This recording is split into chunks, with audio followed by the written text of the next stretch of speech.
musharaxa madaxweynaha dowlad goboleedka Puntland Soomaaliya General Jibriil Maxamed Yuusuf iyo wafdi uu hogaaminaya ayaa gaaray magaalada Qardho halkaas oo si diiran lagu soo dhaweeyay waxaana qada sharaf u la qaatay qaybaha kala duwan ee bulshada ee magaaladaasi ku nool warkaas waxa inoo haya wariyahayaga Maxamed Nadiif Shire musharax madaxweyne Puntland General Jibriil Maxamed Yuusuf ayaa si weyn maanta loogu soo dhaweeyay magaalada Qardho ee xarunta gobolka Karkaar General Jibriil iyo wafdigiisa ayaa ka soo kicitay magaalada Garowe oo maalmihii ugu dambeeyay uu ku sugnaa isagoo halkaas kulamo kula qaatay madaxda dhaqanka iyo ciidamada difaaca Puntland ee ku sugan deegaanka Tukaraq musharax Jibriil markii uu soo gaaray magaalada Qardho waxa uu salaan sharaf ugu tagay boqor Burhaan boqor Muuse isagoo halkaas kula qaatay kulan ay warbaahintu dibad joog ka ahayd intaas kadib musharax Jibriil uu ka qayb galay kulan qada sharaf oo lagu soo dhaweeyay taasoo ka dhacday mid kamid ah hoteelada magaalada Qardho ugu horeyn duqa degmada Qardho Cabdi Siciid Cismaan iyo gudoomiyaha degmada Bayla Siciid Ateen oo goobta ka hadlay waxay musharaxa uga mahad celiyeen booqashada uu ku soo gaaray Qardho waxayna rabbi uga baryeen inuu ku guuleeyo xilka uu taagan yahay dhammaan dadka reer Qardho aad iyo aad bay kugu soo dhaweynayaan waana ku haweyn insha Allah ta'ala musharax Jibriil nin ku cusub maaha waxa weeyaan nin xilal badan ka soo qabtay dawladda Soomaaliya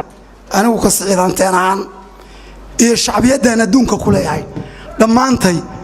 aan la kala waxaan leeyahay waa ku siiyay saacada madaxweynenimo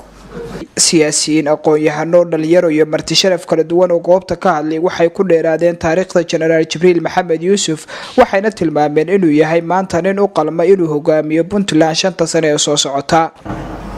waxayna soo dhaweeyeen musharaxa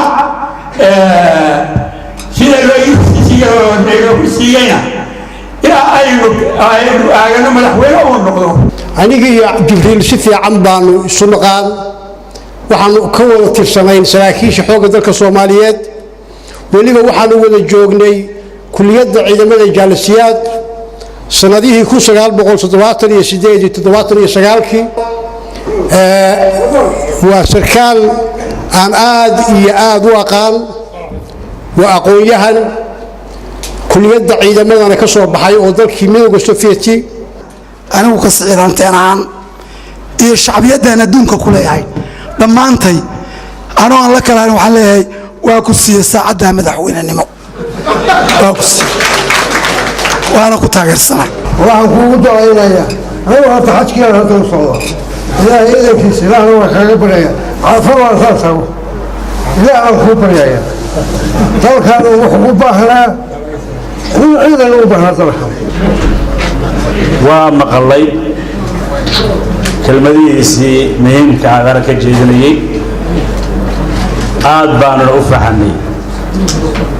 waxaana ka dareemay inuu yahay nin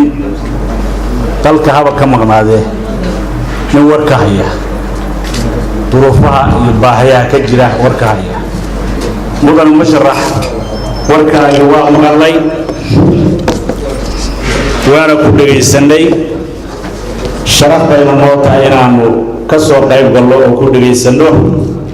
maadaama aad tahay nin uu ku jiro hankii madaxweynaha Puntland ugu dambeyn musharax madaxweyne Jibriil Maxamed Yuusuf oo goobta ka soo jeediyay khudbad dheer waxa uu u mahad celiyay shacabka Qardho ee soo dhaweeyay waxa uu ku dheeraaday waxa ku kalifay inuu isu taago xilkan iyo waxyaabaha u qorsheysan inuu qabto hadii uu ku guuleysto hadii aan soo koobo qodobada barnaamijka siyaasadeed waxaan ka hadli lahaa hirgelinta saraynta sharciga iyadoo la doonayo in dawladda iyo dadweynaha ay u hogaansanaadaan sharciga si dib loogu soo celiyo kala damayntii dadweynaha in aan gaarsiiyo waddanka in laga furo xisbiyo siduu dalku ahaan jiray oon gaarsiiyo hal qof iyo hal cod oo ogsoontihiin muddo badan ayuu shacabkeena doonayay loona badan qaadayay in la gaarsiiyo hal qof iyo hal cod waxaan dhisi doonaa haddii la yiraahdo ciidanka booliiska oo xil saaran sugidda amniga dalka ciidanka daraawiishta oo xil saaran ilaalinta xuduudda dalka iyo ciidanka ilaalada xeebaha badaha oo la dagaalami doona burcad wadeedka iyo kalluumaysiga sharci darrada ah. Maxamuud Nadiif Shire, Somali Cable, Qardho.